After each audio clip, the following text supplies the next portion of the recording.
Okay, so I swear, I really have no idea. Like, maybe there's stuff going on that I don't know about. So, uh, it really seems weird on TikTok and stuff. And here it's cold. It's like raining off and on. It's cold, but I saw over New York, it just came in with a snowstorm, and so and I saw I can't remember what it was. Something about they were explaining about these big storms and how they're creating them with the weather systems. It's when the hot and cold meet. As what I was saying a while back, I said that they do stuff to create the hot and cold because when the hot and cold meet, they make a storm. And that is on the micro macro what we're going through because that is like all of the even though it's like the dark and light, but it's like the same kind of energetically, uh, the same kind of gradation. Like I know I always talk about that, and I kept on thinking, man, I don't know how else to explain it because I was even like, God, if I drew it or something. Because if you take like a nucleus, and then out, if you took like an ink and you put it there and then you poured water on it, it would gradiate out. As it gradiates out, see, that's all the realities that come to exist. But no reality is in existence unless you are focused on it, unless you're playing it out. Like it has to be focused on. And and I don't know if there is this like shifting around uh you know when you get more on your positive timeline because you have the one where you're learning lessons, it's dark, it's like hard, and then you get to the one where you love yourself and then it's like, oh, everything's cool, and you just feel better. And so I don't know if there, because to me it seems like you go into the ride and whatever happens on the ride is what's going to happen, that you're not all of a sudden leaving that ride and jumping on a different ride. Like it's always the same ride. But to me, it's kind of like where they talk about all these different realities and possibilities, but it's like none of them exist unless you're paying attention to them. Like that thing about does a tree have noise if no one's there to hear it? It's that same kind of thing. And it used to be so like, what? But then, as you kind of like evolve your imagination or your mind or your consciousness, then it starts becoming like, oh, okay. So it is where you focus. Like when they were showing me that, it was a couple summers ago, and I was outside working in the yard, and I would be doing something, and all of a sudden, whatever I was doing would become my whole reality. And then I would come back into this reality, and then I would be like confused. I'd be like, oh, but it was showing me that wherever you focus is your reality. I still was having a really hard time. I don't even know, man. I swear. I guess my new thing I'm gonna try is she's like 4 days in on the goat cleanse, and that one's cost a lot more, and I can't tell yet. I kind of was like, maybe that sore on the back of her leg is drying up some, and if that's the case, yeah, I'm definitely gonna stay on that uh, stuff. But I think her hips are just aching. And then I think that she walks funny, sometimes because of the ache. And then she gets like muscle spasm or a muscle cramp that pulls, like when your back goes out. Like when my back went out one time, oh, I couldn't believe it. I could not believe how bad that hurt. Honey, you just gotta just move around. This is becoming so challenging. But I don't see, like, I mean, she still eats, she still likes to get up, walk around, and that's what I'm going to try and push more. It's just taking her walking and walking and walking and walking and try and get her to lose more weight, stay on the one thing, try and dry those up, and I don't even know what else I can do, you know? But when my back had gone out, I don't remember. Oh, I was sitting, honey. Hold on, let me move this thing and see if this makes her happy. Do you want me to move this? Here, I'll move this, and then you need to lay down and let me do my work, okay? There.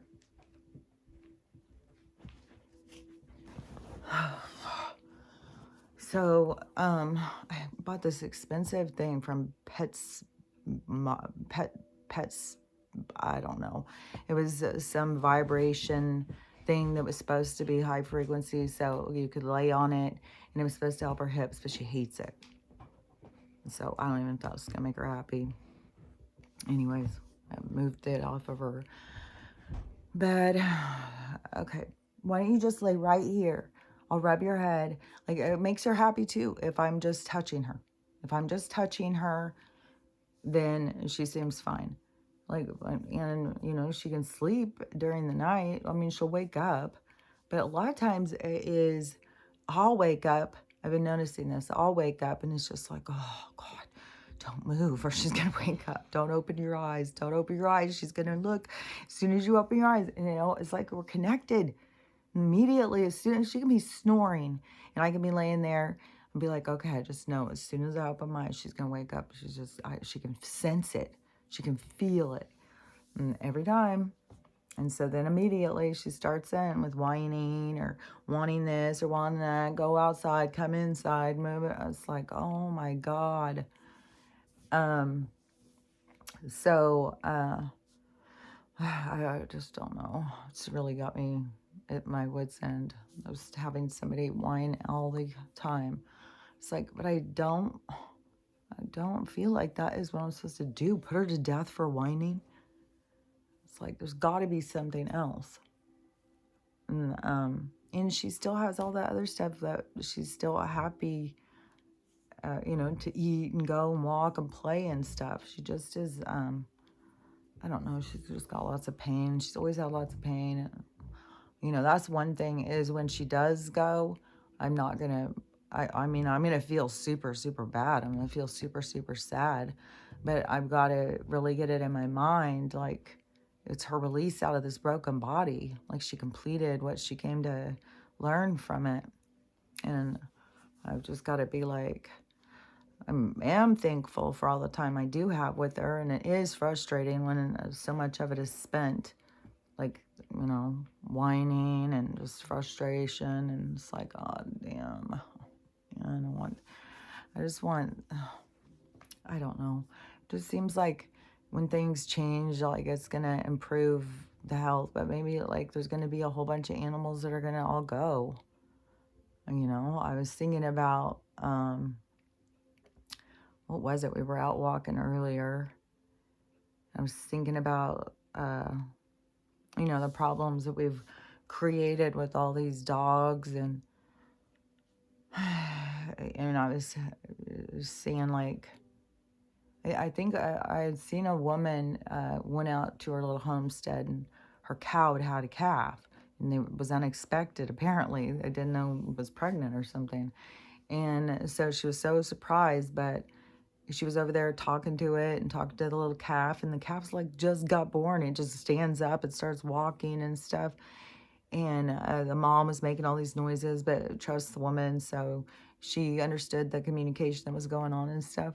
But I was thinking, you know, all animals that are moms, like, there's something weird we did. Like, just the same thing as they did with CPS and labs and stuff like that. We did the same thing, only to dogs. They did it to us like we were just nothing. And we did it to dogs like they were just nothing. And separating them from their families and, you know, like having the dog have puppies and selling their puppies. There's just so, and I keep seeing this constantly at these humane societies and all these rescue videos that just make me sick. I can't even stand it. But these, I mean, there's people who are dumping them because they're putting them out in boxes and stuff like that. But like one, they just found, it was in front of like a Home Depot or something. And they put the mom dog, tied it to like a box and put all the puppies in the box where the mom can't even get to the puppies or anything. Like the stress, like, oh, it makes me so sick. Like we've treated other animals with such a lack of compassion and empathy. And so anyways, there's a lot of stuff that has to change. So I don't know if there's going to be a mass animal exodus because it's like clean the slate. We're starting over. Like you guys need to be better people because like this is like, tough, man. There's so much bad stuff with the animals, but it's like we created it. And then, like they go into these hoarder houses. Like there was a hoarder house, I guess, apparently that burned down. It had like 180 dogs in it or something. And then, I see all these rescue places and they've just overfilled their little farms with dogs. They've got like 50, I think one person is like 127 dogs or something. And they're asking for money to feed them. It's like you can't. Oh my gosh. I don't know. I don't understand. Like, I don't know. It's like people are running on some program. It's like they don't stop and think for themselves. And how is removing the dogs from one prison and putting them into another one? How is that humanitarian effort?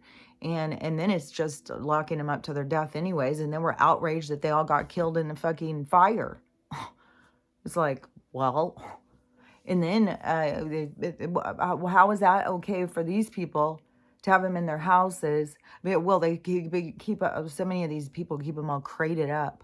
Just keep them in crates so these poor dogs get no life and they get no socializing and stuff. Like there's all sorts of issues, but that's this person's souls. Like this is their karma. This is their shit. Whatever they have going, that all comes back on them. That's a lot of life interference, to capture and cage an animal like that. Like, they aren't born to be like caged and captured, just like we're not born to be enslaved and dehumanized, beat down. So anyways, but the people who have done this stuff, like it's their karma. Like there's no, you don't get to just go and get away with that stuff. It's not like, oh, well, you killed a person, so now you're in trouble. No, if you killed animal, like you did things like that, you're in trouble for all that. You're in trouble, not in trouble. Like in trouble is, sounds like like a reprimand or something. It's you have to go in and feel it. So you have to go and feel the pain you caused. So however you want to look at that. You got to go in and feel it, and then you got to set it right. You got to put things back in balance. So, there's probably people who were abusive to animals in other lives are animal activists in this one. So they're putting it back on the other side. So like everybody, like you play these different roles, you put things back in balance and you go and you see a situation from different perspectives.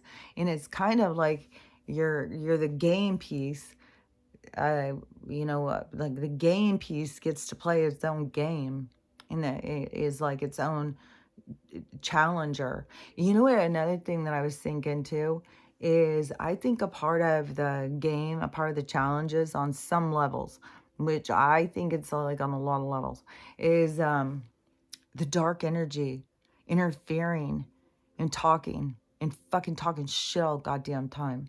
It's like today I noticed like, just in the having to tell them to shut the fuck up and and sometimes you find yourself explaining yourself because they're just constantly at you. And I was thinking, that is some bullshit. Leave me the fuck alone.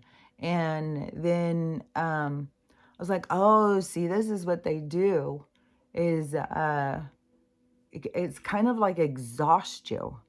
It's kind of like keep draining you and draining you and draining you to get you to overthink, to get you to constantly having to explain yourself to yourself. And it's like, shut the fuck up. Get the fuck out of here. And I think it's a part of like the game. Like it's a part of the challenge. Like we have, like when you start waking up and realizing that there is an interference like that. It's like they're allowed to interfere with their fucking chatter. Like so many people like don't even like they think that's their thoughts. So many people think this fucking chatter is their thoughts. Like it's just coming to life in their brain. Their brain's just hatching these thoughts. It's like, no. It's these dark motherfuckers, these archons or whatever the fuck they are. They're just this dark energy. This dark energy that is I think it is it has no real awareness of itself. It's just this kind of lively, like it likes to feel. And so, in feel is different than how we feel. It is, it's kind of an all-encompassing feeling.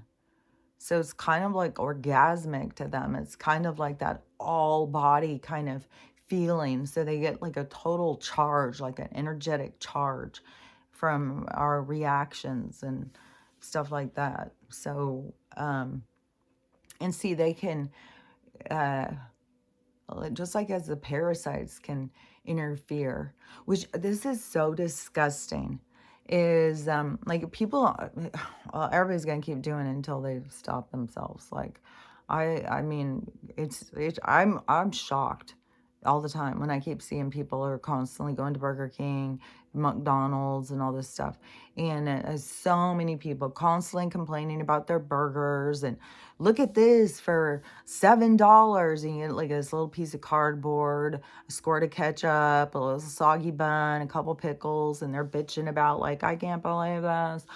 And it's like people, this everybody's gonna wake up their own stuff like, oh my gosh. But and Panera, like so many on Panera, so many on the chicken places, so many different problems. But this one was a Burger King, and this was a guy who looked like a construction guy or something getting his lunch, and so he's sitting in his car eating his burger, and it squirts something out on his leg. And so he keeps eating, but he notices the thing that's on his leg is moving. So he stops. He sets his burger down. He starts taking a closer look and filming it. And it is a fucking worm. It looks like a hammerhead kind of worm, which I guess apparently is a tapeworm. So it's a baby tapeworm in his fucking burger. A tapeworm does not get in a burger by accident. It was a thing back in the 70s, I think it was, where women decided that they were going to use tapeworms to lose weight. Because if you had a tapeworm, it would eat all your food and then you would never gain weight. But tapeworms will take you over too and make you sick because it starts draining you of nutrients because you aren't getting any nutrition. And even though like right now I'm like, fuck, I am so ready to fucking stop eating. Like, oh my God. And it's over like these stomach flus and stuff. It's like, what in the hell is up? Like, I don't get it. So anyways, back in the 70s or whatever it was, it seems like Elizabeth Taylor is coming into my mind. And she kind of was another one like Shelley Winters. She was like super, super beautiful. And then as she started aging, then she started gaining weight. Probably after being like, manhandled about a zillion times. Like there's so much of that going on. Like there's all these people speaking out. It was probably because she was manhandled so much that she started putting on weight. Because putting on weight is also a protection, and so even though it ends up turning into a prison, but it starts out as a protection. And so her and Shelley Winters, but it seems like there was something about her and a tapeworm. I don't know. But it was a whole thing where women were buying capsules. Like you could buy them in Europe or something and have them sent over to America. And they were capsules with baby tapeworms or tapeworm larvae or something. You would eat it. And that was what they would do for their diet. And then in order to get the tapeworm out, you have to coax it out. So it would get big, apparently, in living in their stomach. And then I don't know why some would go and live in their intestines. And I don't even know, like, when that guy was eating that, if he fucking bit the worm, because worms just, become more worms when you divide them, So I don't even know, like, oh my God, the whole thing is so disgusting. And then you see the worm crawling around on his pants. And the but how they would have to coax them out, it seems like it was, they would have to put like milk or something. So you would have to go to sleep, and then you would put like a glass of milk outside of your, like on your nightstand or something like that. And then the tapeworm would come out to go, and that's how that supposedly it would get him out. Like, I don't know. This is just stuff I would hear. And that I heard about that. It was in, I was either at medical assisting school, I think, or it could have been in beauty school, and they were talking about beauty weird things. But it seems like it was later. It seems like it was more when I was in medical assisting school.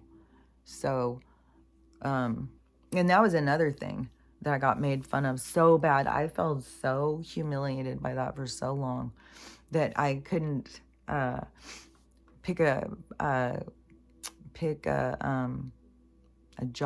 occupation and stick with it, because I had because when I graduated high school, because I was only 17 when I graduated, and my dad said that I had to go to school or get a job. Well, I already was working, but anyways, my dad was very workaholic driven, and so he made me start working when I was like 10. I was constantly having to work. I'd have a paper route, I had to babysit, I was always having to fucking work.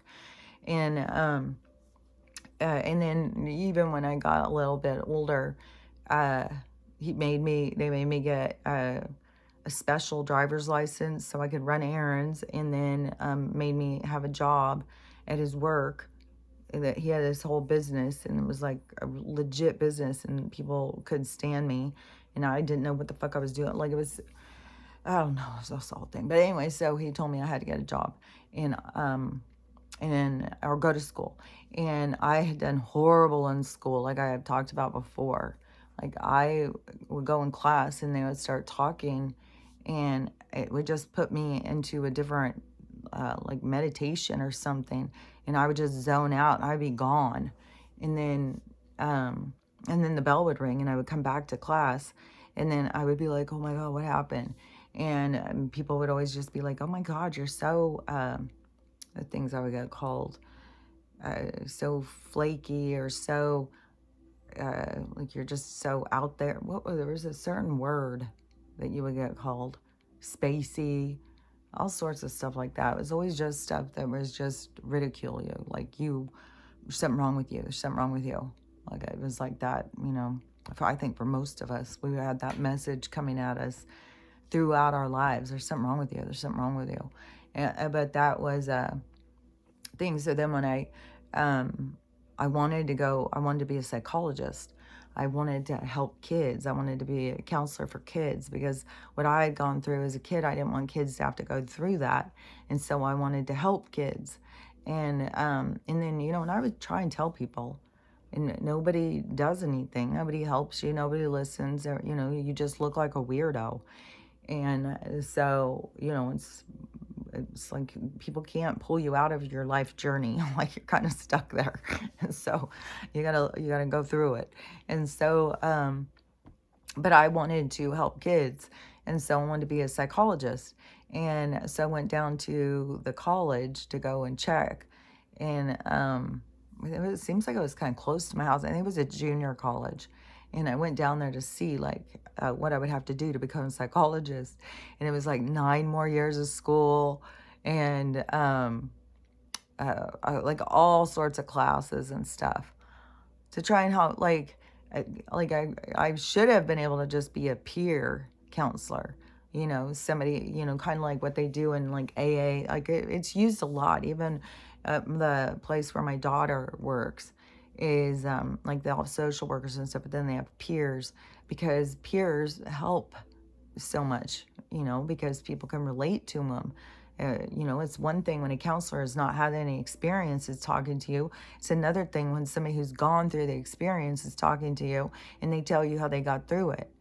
And so there's like, but you know, our system was putting, you know, they didn't want us helping each other, not even wacky.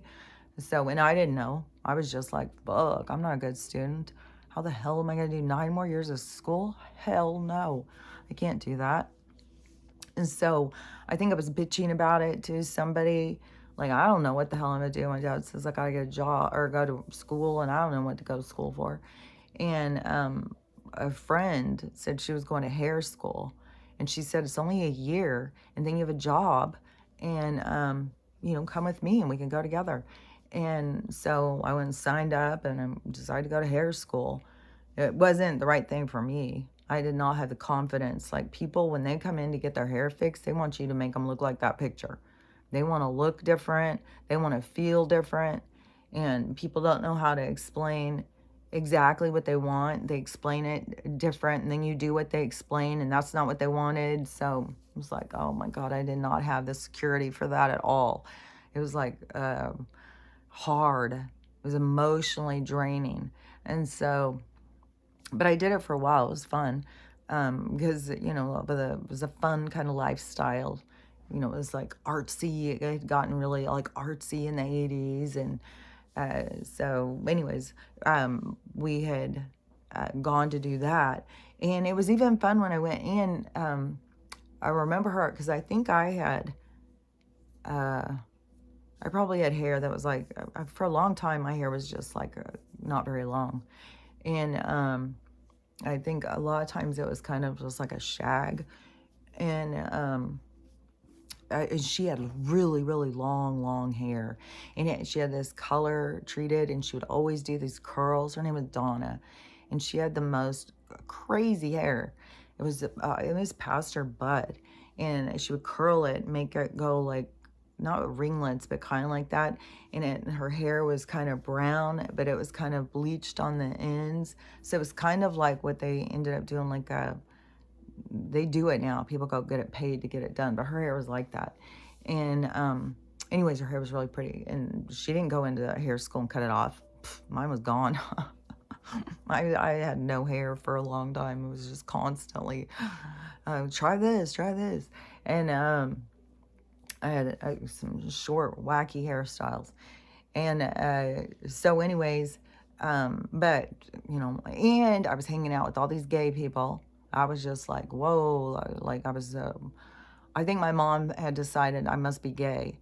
And it's just like, people don't understand.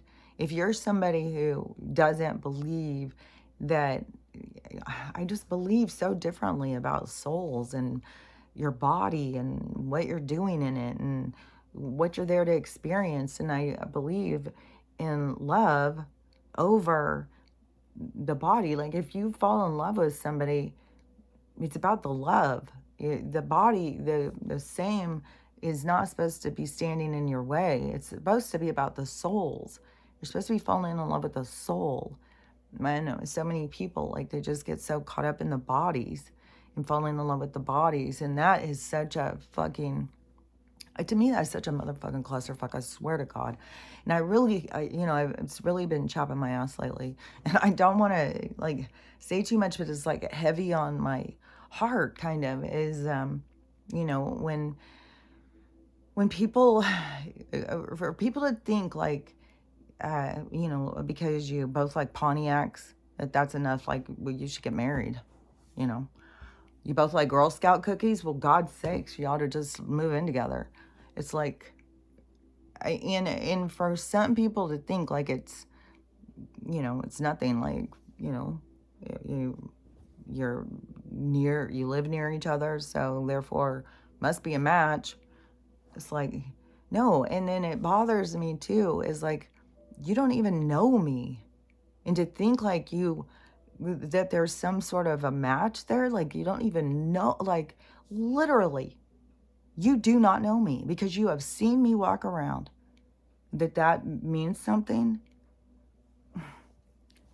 I just, I don't know. I just you know, there's so much shallow, superficial shit. And then And then when you don't play along with that, people think you're the weirdo.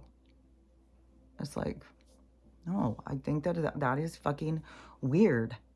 Like, I, I just feel like if I say too much, it just goes into kind of being cruel or mean or something, but it just really annoys me.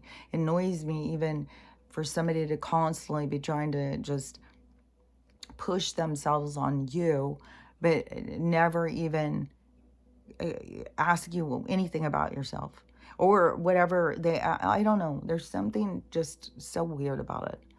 And it has gone through, my whole life. And there was certain things, I would put up with. I would always think, because from the beginning, there was always something wrong with me. So I would always think, well, I'm probably taking it wrong. I'm probably doing this wrong. I'm probably doing that wrong. Probably everything about me is just wrong. I'm just wrong, you know. So I, struggled. But now that I'm more set on my boundaries, more set on things and the way I look at things, and knowing that I'm not wrong how I look at things. And so now it is, I just look at it differently. And I don't know, it irritates me. And I feel like, I just don't want to say too much about, sometimes like if I say stuff, I always feel like, there's people who are going to know and hear, and then they're going to have their feelings hurt. And I'm not here to try and hurt somebody's feelings. And that's always where it's like super tight in, your boundaries and stuff. And then plus, I'm here to talk about it. And then plus, I think it's something that a lot of girls or women deal with is, it's kind of like if a man finds you attractive, well, then you should be appreciative.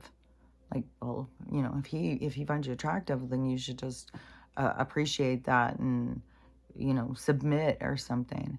It's like, no, that is not, I think that this is like a part of the female or the feminine coming into its own, this energetic going into this like more goddess energy, because we have been so much, it has been so much like mistreated, just like of no respect, not caring, I blows my mind to keep thinking like that you like somebody that you don't even know. Like you don't know you don't even know their full name. You don't even know like anything like what they like, what they don't like. And then what is it you think you like about them? Like, because they're attractive? That is the fucking burden of people who are considered attractive.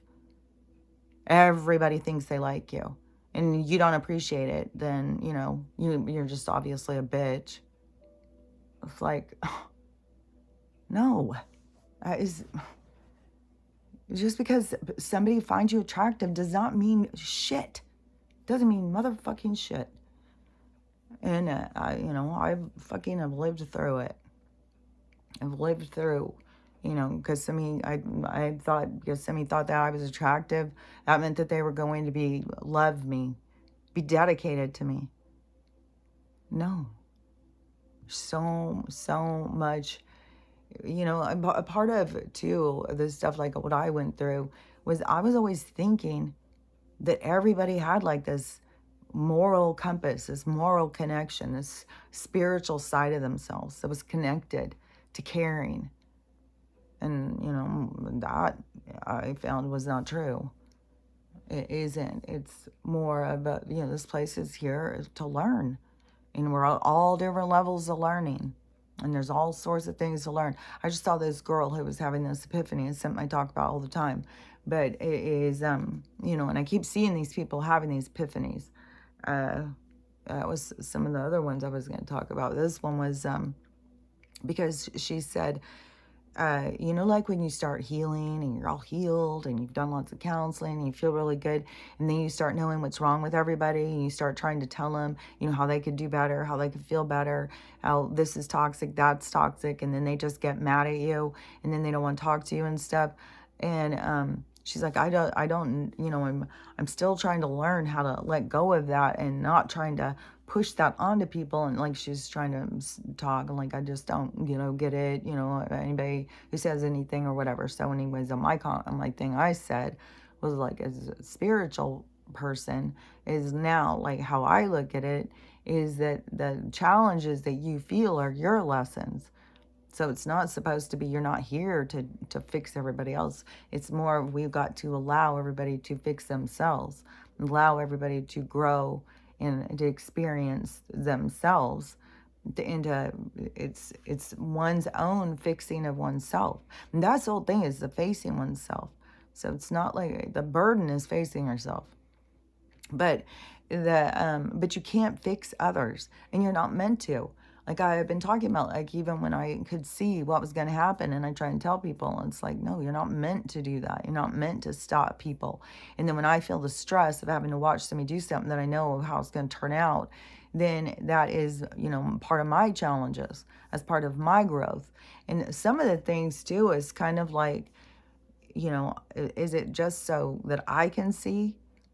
Like, because like, man, I can't believe like so many things. Like I can see things coming before they get here, nonstop. And then one of the things too is like there's other spiritual people now who are calling out like the ego on the people who go around like, oh, these NPCs and all that stuff, which I still think they're like the love and light people, the spiritual, like they were above, they're chosen, they're, you know, above everybody, like they were leaving the matrix a couple years ago, all their business.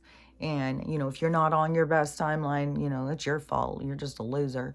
And so those people who think they're dealing with all these NPCs, and then this person was doing this whole thing about, you know, that is so egotistical to think that you're better than other people. So you're still working on your ego, and that's why I've been saying this whole time is like, there's all these people who think they're so awake, and they're not awake. They're not awake spiritually, and that's what this is about. It's a spiritual awakening. And the people who wake up spiritually have got so much further to go. Like they are not just awake. It is like they're well, whatever it is that they're supposed to go through or heal. It is this, you know, I'm not sure why, why or how or whatever, why it's going to play out the way it's going to play out, you know, but they came in to learn their lessons off of their choices. And so when they're choosing to divide over spiritual stuff, during a spiritual awakening, there's something, you know, that they have to face in themselves to heal or something. Like, I don't know what it is, but like I knew, like, that is ridiculous. So many of these people, they're just all talking bullshit. And then they say it like, oh, there's a whole thing now with astrology breaking up. And what did I say? How long ago did I say that? I swear to God, it was like 6 months ago. And I said, how is astrology working if the sun and the moon and stuff isn't where they say it's supposed to be? And how can it be, like, if the calendar's all jacked, how can they be saying that this is right? Like, you have to actually go out and look at the sun and the moon. You have to actually do the alignments, like, you know, like Plato or whoever, like when they used to go out, those old astrologers that were trying to understand this world or whatever, you have to go out and you had to read them. Like they would actually go out and read where the stars were. In here, people are just trusting. They're trusting apps, they're trusting calendars, they're trusting. And there's one woman who is saying, like, right now, they're trying to tell us this big eclipse is about to happen. And she said it's impossible, that the sun and the moon are nowhere near each other. They're in Pisces, which makes them completely separate. And she said they're telling us they're in Aries, and they're not. And so, like, all this stuff is falling apart. There's just like there's so much shit, because even with astrology, even if there's truth to this stuff, even if there's truth to, like, there's parts in that they use in religion, there's parts they use in astrology, there's parts they use in everything that have truth, but they don't, they're a distraction, you know. And when you're not fully going into it, like if you're not fully, if you're just reading charts but you don't know where the stars and stuff are, then it has no relevance. You're just making stories, you know. So anyways, there's a whole thing of that falling apart, you know, all these astrologers, all this, you know, all that, the whole thing with, you know, more people either waking up, or more people realizing, or more people coming to their senses, but more and more action towards, you know, spiritual people being called out, religious people being called out. Like, and there's so many, and there's so heavy onto the, like, that's the only acceptable God is the Christian God, and they're all waiting on Jesus. And they're, you know, they're like counting down the days. They've every single sign. Oh, this sign, you know, this is happening. He's about to be here. This is happening. He's about to be here. It's like, oh, I don't know about that. I think one of the things I had seen too was some about Navarro and where it is, and this comment, like all this stuff going on. And this person was saying that that is probably when the Planet X Nibiru gets close enough that it is where you see it. There's nothing they can do. Like this person was saying it's behind something right now, but they keep covering it and covering it. But they were saying it that all of a sudden when that is shown, when we see the sky, that is going to be like, that would be a big aha, like this world is different than what you've been told, because they're lying about everything.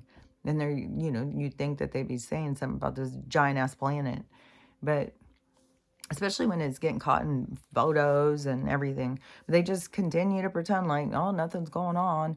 Let's talk about the border. I just saw the saddest thing too.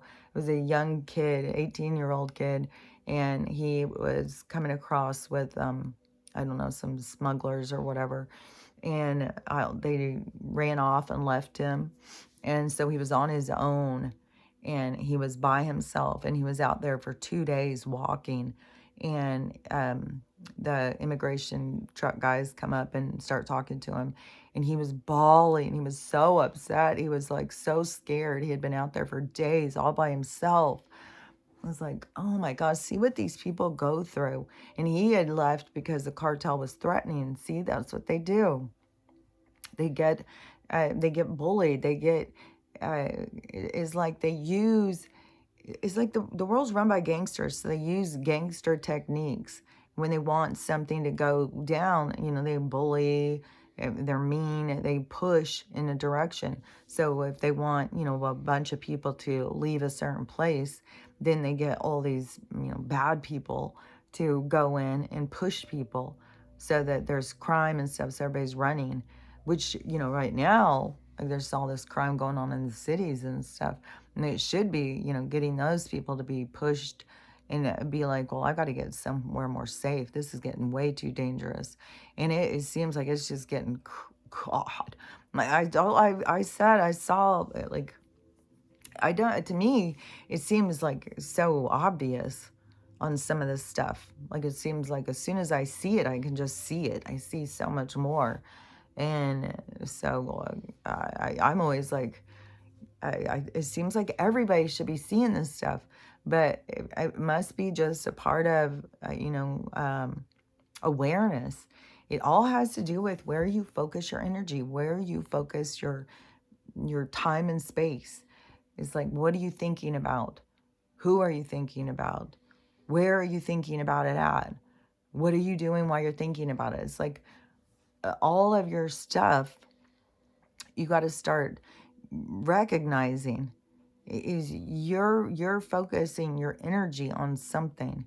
And to me, another thing too is I was thinking is when like this dark energy harassment, you know, and I feel like that they try and make you think like you got to do more.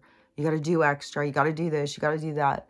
And I was thinking, I think it has so much to do with it. We all just need to relax and go with the flow. That the things that are meant for you come to you. It's not like you have to work hard. It's not like you have to go out and do all this stuff. What is meant for you will come to you. It is important to be present when things come to you and not distracted.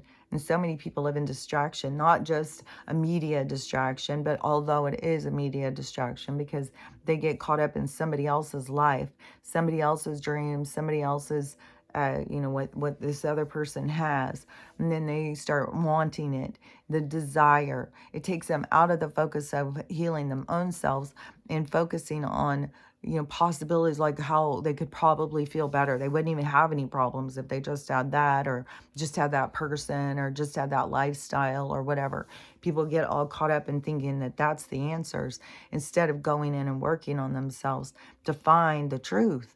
And, another thing too, with all this stuff that keeps coming out, more and more shenanigans. There's a whole weird thing about uh, Schwarzenegger's daughter, Maria Shriver and Schwarzenegger's daughter, is dating some total fucking gangster kind of guy. And he went to some fancy restaurant, and him and his gang of people, I don't know if it was just him and his brother or whatever, were beating the snot out of like the doorman or something, had him on the ground, just beating the snot out of him.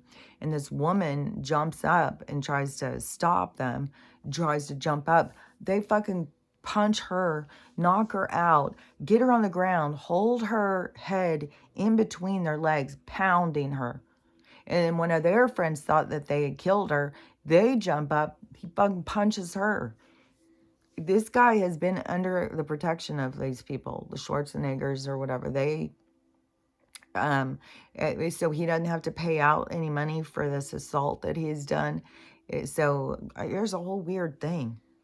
It's like nothing that is, there's no lies that can be hidden anymore. Everything is going to keep coming out and coming out. And all these kids, like all the kids that have been corrupted, used and abused, and it is in Hollywood, there's like a cattle call. Those people like cattle called them in. And then I think some of them I think trafficking can start like there. Like it's the same thing in like the fashion too, where they draw in all these young pretty girls. So they draw in all these young cute kids, but then they make promises, and like some get in shows and stuff, but other ones I think it has to do with like more the more thing, like it has to do with like your parents. Like if they think that they can have ownership over you, like your parents are just willing to just take a knee, and that's what happens with a lot of Hollywood parents. They let these managers and stuff take over their kids, and they trust the wrong people. And see, that's what they're looking for. It's like they're grooming, they're looking for certain parents. Like, I don't even know that they care as much about what the kid looks like. I mean, they get all these cute kids because they're all going to try and be famous actors because they're cute kids. And their parents want them to, go make money. And so then the parents take a knee, do whatever that these bureaucrats want. And then who knows? Like, was there some of these kids going home and telling their parents? But then it wouldn't surprise me. What I think is that some of those, like, who still stay, but they don't go into the movies, they get sent out because there's a whole funding these DC parties. Like, there's a whole group, like, there's a whole shuffling kids around, too. So, I don't know. I mean, this place has been dastardly for kids, man. And all of us just in ignorance, ignoring, and even when people were speaking out, it's really sad too. I saw somebody was just doing sharing this interview thing with Amanda Bynes, because Amanda Bynes is heartbreaking, man. She was such a cute, wholesome, just bubbly kid. And like so many of them are. I mean, they're all these extroverted, talented little kids, like get up and sing and dance and shit. And then they get just fucking used up by these people. But so she, who was I talking about? 'Cause now I have a bunch of them going to my, oh, Amanda. And but there's a interview where somebody was talking to her, and they were saying something about, because it was during the time where it was Paris Hilton and Nicole, what was her friend's name, Nikki or something. They're both married now. The one she's married to, and there's weird stuff about hers too, because there's weird stuff, like Paris Hilton is leaking out like weird shit. And the same thing, like even when I would see those girls being so out of control back then, I used to always think these girls are sexually abused. It's like people who have been sexually abused, you can just spot it. You just spot it in other people. And so, you could tell. Amanda, I couldn't tell. Like, but there's girls who are out there who are in there, like Paris Hilton and Nicole, whatever. But she was Lionel Richie's, was her godparent. Like, it seems like there's some weird stuff. Like, I don't know. Maybe it was all on the but man, there's so many weird things in the music industry and stuff. And she ended up marrying a guy who's in the music industry. There's two brothers. I can't remember what band they are. There's some musicians. And she married one of them. And Cameron Diaz married the other one. And so I think they're just regular, I don't think they're weirdo, sicko people. I think that they're just like a regular family.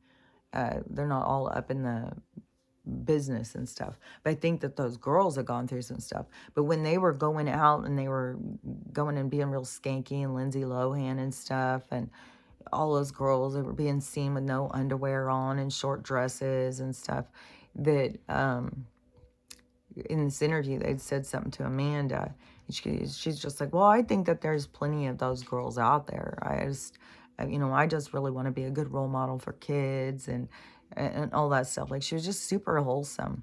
And and they were making a point, see these kids that want to do something good and help other kids, and look what happened to her. They get these 5150s or whatever. They say that they're mentally ill. They drug them up. And you can tell Amanda is overly medicated. And I mean, it wouldn't surprise me at all if they put them through shock treatment. And then I'm sure at certain points when they are making, and you don't know how many of them are cloned when they're young. Like the Dave Chappelle thing, that just really got me on the cloning thing. And that was, like, you can look up that whole conspiracy. It's his cousin. Because his cousin, it was before he left to go to Africa, and he was really taken off. And they wanted to make money. They wanted to control him. He had too much control. And so they needed to control his narrative. And they wanted him to spread a certain hostility. They really like to keep the division in color. So they like the people who will promote that. They're always talking about color, color, color. And whatever it was that they wanted him to do, he wasn't going to do what they wanted. And his cousin said so, but he felt a threat by them. So he took off and went to Africa. And then when he had come back and they wanted to have a meeting with them, and they had said that they were going to do what he was asking, whatever it was, they were going to do what he asked. And his cousin didn't want him to go. And so we went to that meeting, and she said he never spoke to her ever again. They were really close, like they were best friends. And she said never spoke to her. And he completely changed. Like the old Chappelle, he was like skinny, and the new Chappelle is different. And no harm, no foul to the clone. It's not his fault, but there still is an original. Like all these people have an original. And so, and you don't know when they clone and they take, you know, whatever from these people, and then they are trying to take their consciousness, if they're even getting their whole consciousness, if they're losing parts, like, you know, I don't know. They're just fucking with the people. That's for sure. But the people who are being fucked with, see, they're coming for that. They come for that. It is like, it's, to me, in the period of time we're at, it's like it's exposing us. It's showing us. It's like, so we can learn, because there's a lot of stuff we're going to learn from all this stuff. Like they've been cloning people, putting them on shows and shit. And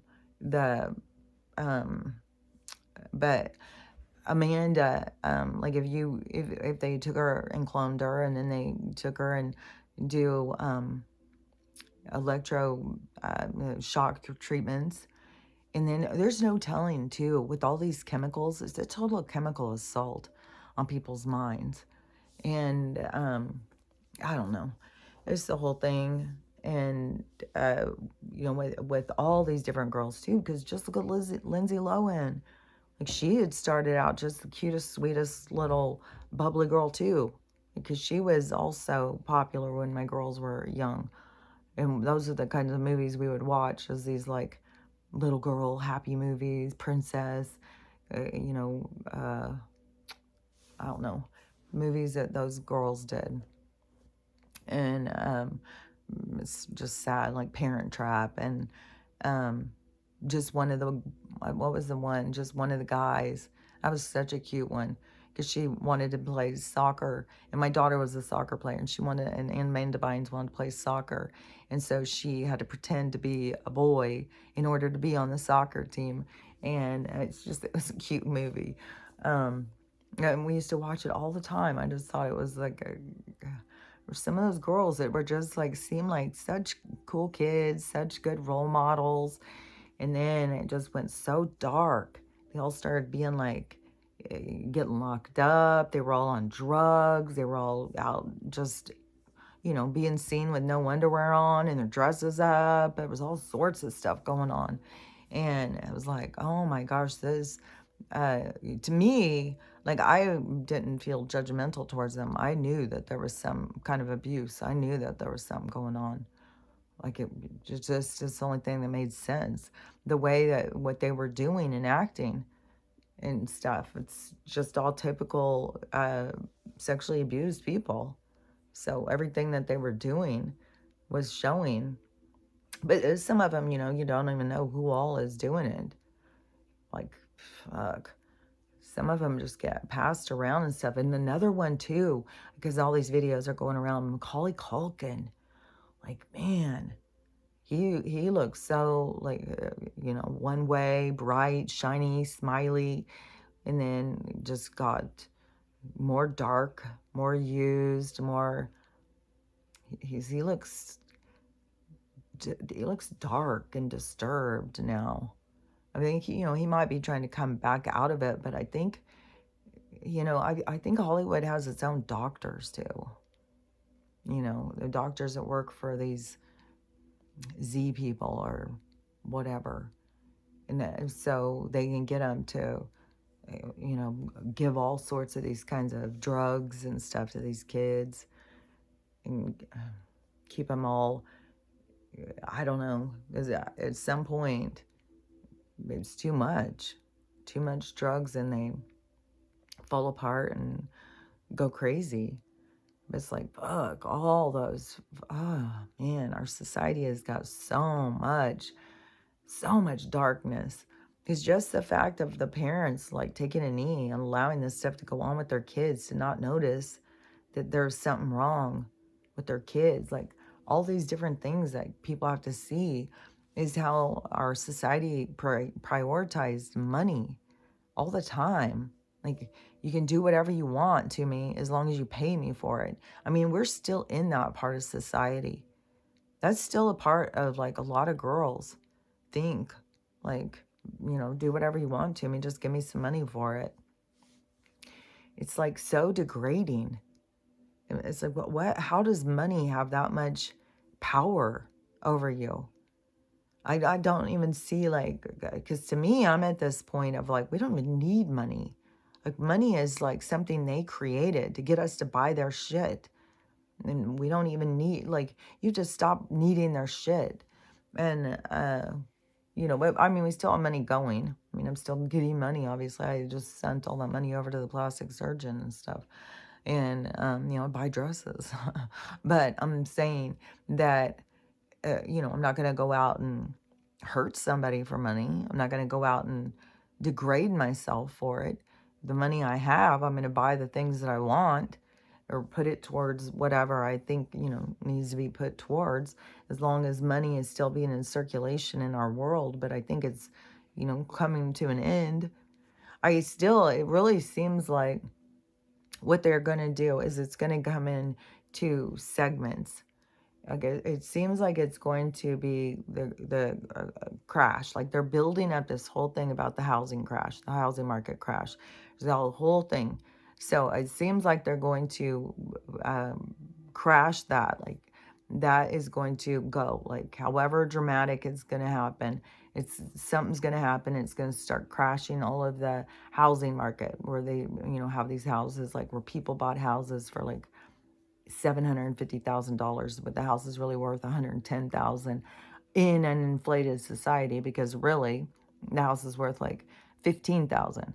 And so first off, it's going to go from that 750 crash down, and people are going to be like, oh my God, we're in underwater. Like, that happened with all the loans in the housing crisis that happened in '08. And so all of a sudden, all the houses aren't worth the amount that is loaned on them.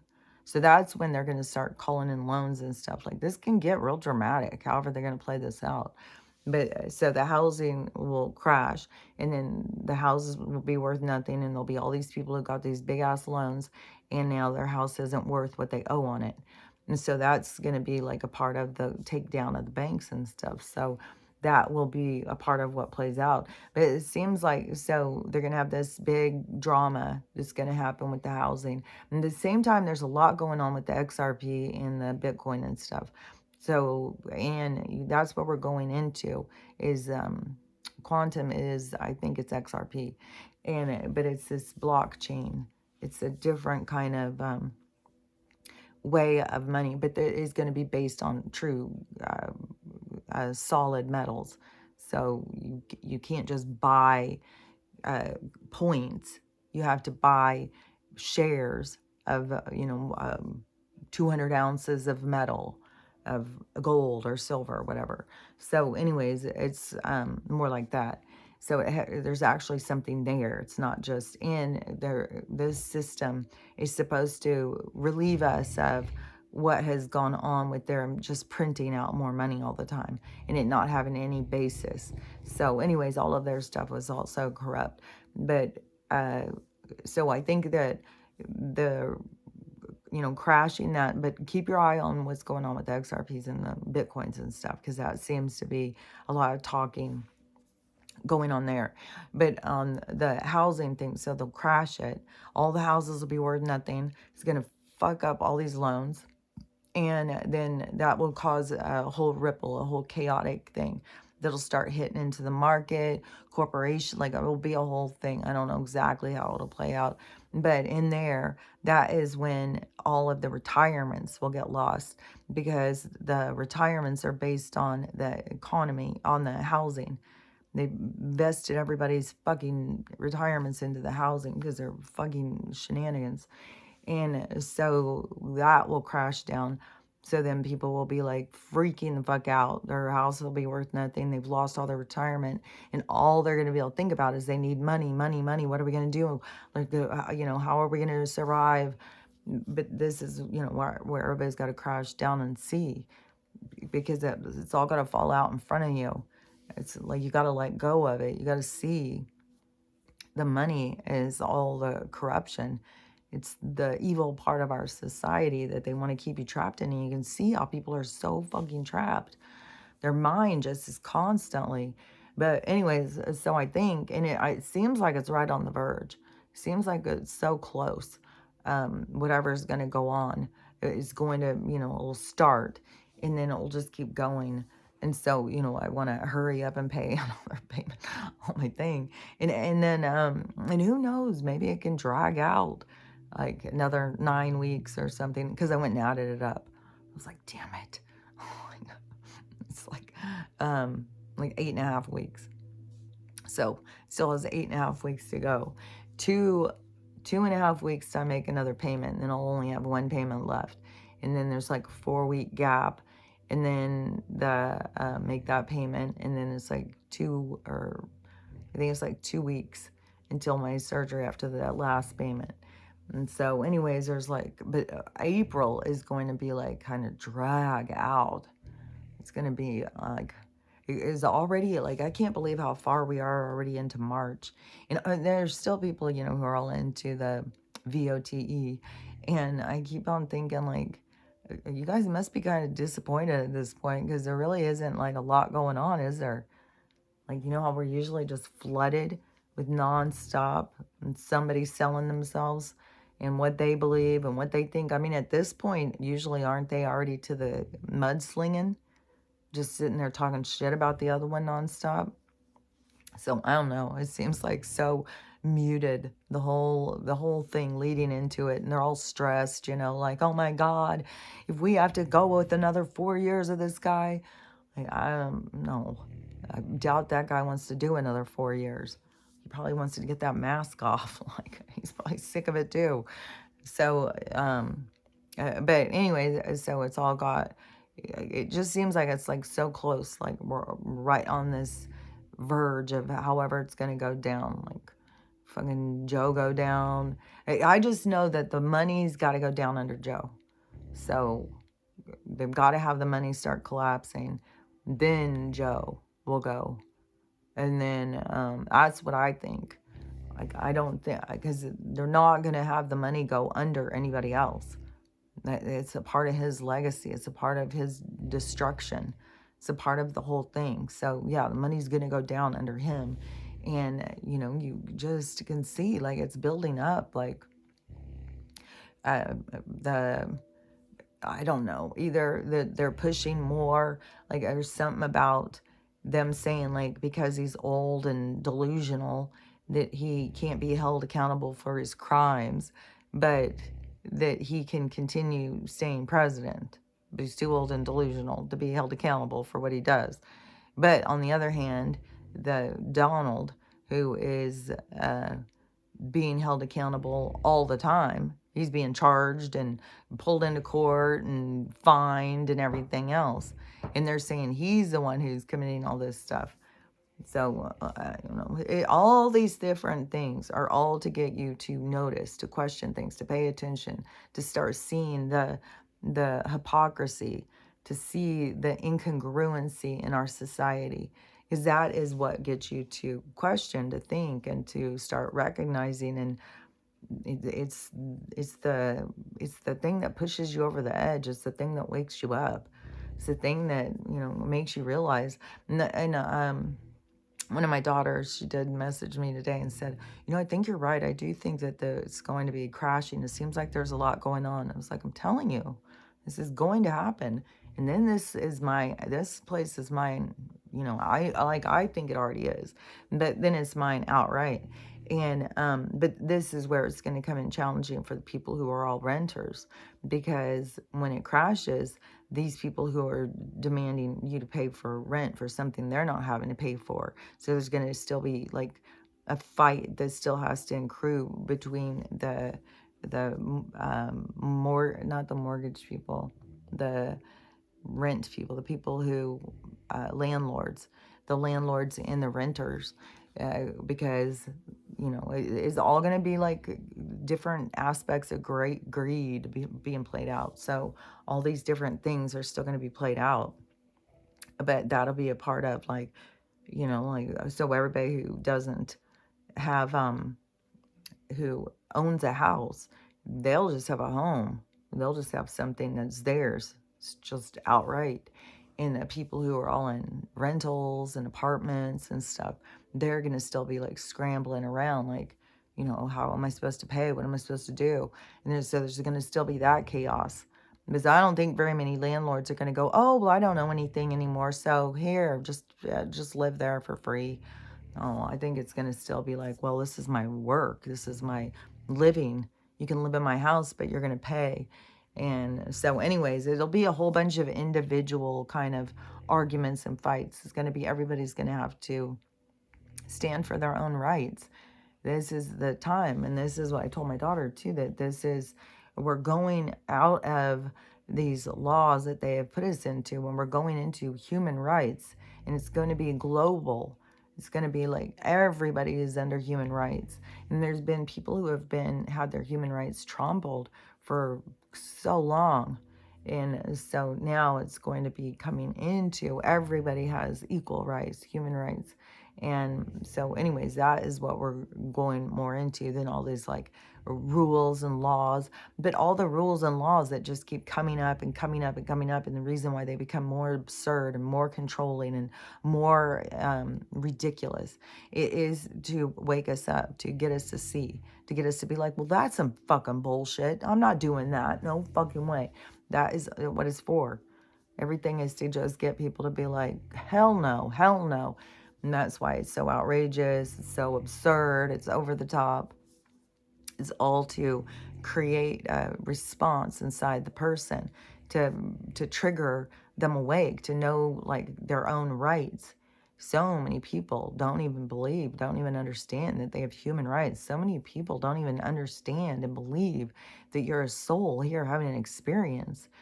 So many people believe that this experience is all there is, and that this experience is real. And it's like you're so trapped in limitation. You're so trapped in limiting beliefs. And so it's like a whole fucking thing. And then also where I kept having that in my mind about, so if you take the color and then you put water on it and it gradiates out, that is the universal action. Like that is how everything spreads. Everything is like a gradation of everything else. Everything else is a representation of what was there. Everything.